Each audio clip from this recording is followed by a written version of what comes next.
মাননীয় সদস্য ননী গোপাল মণ্ডল, খুলনা 1। সম্পূরক প্রশ্ন করুন। স্পিকার, আপনাকে ধন্যবাদ। 2008 সালে সংসদ নির্বাচিত হয়ে আমি মহান সংসদে এসেছিলাম। আপনি তখন স্পিকার নির্বাচিত হয়েছিলেন, এর জন্য আপনাকে ধন্যবাদ জানাচ্ছি। দ্বিতীয়ত, 2009 সালে প্রলয়ঙ্করী ঘূর্ণিঝড়ে আমাদের আইলা সবকিছু লণ্ডভণ্ড হয়ে যায়, এলাকার রাস্তাঘাট এবং কিছুই ছিল না, মন্দির মসজিদ সবগুলোই নষ্ট হয়ে গেছিল।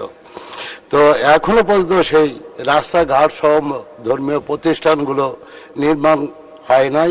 এলাকায় কোনো কোনো ইউনিয়নে এখনো পাকা রাস্তা পৌঁছায় নাই। এইগুলোর জন্য বিশেষ কোনো ব্যবস্থা গ্রহণ করবেন কিনা মাননীয় মন্ত্রী মহোদয়ের কাছে জানতে চাই। ধন্যবাদ মাননীয় সদস্য। মাননীয় মন্ত্রী। মাননীয় স্পিকার, আপনাকে ধন্যবাদ।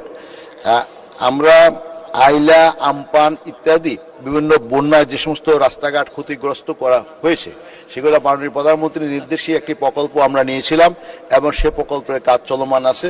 আমি মাননীয় সংসদ সদস্যকে অনুরোধ করব, উনি ওই প্রকল্পে ওনার যে সমস্ত সুনির্দিষ্ট রাস্তার কথা উনি বলতে চাচ্ছেন সে সমস্ত রাস্তাগুলো অন্তর্ভুক্ত, অবকাঠামোগুলো অন্তর্ভুক্ত আছে কিনা, না থাকলে উনি আমাদেরকে লিখিতভাবে দিলে আমরা সেটাকে অ্যাডজাস্ট করার চেষ্টা করব। মাননীয় স্পিকার, আপনাকে ধন্যবাদ। ধন্যবাদ মাননীয় মন্ত্রী।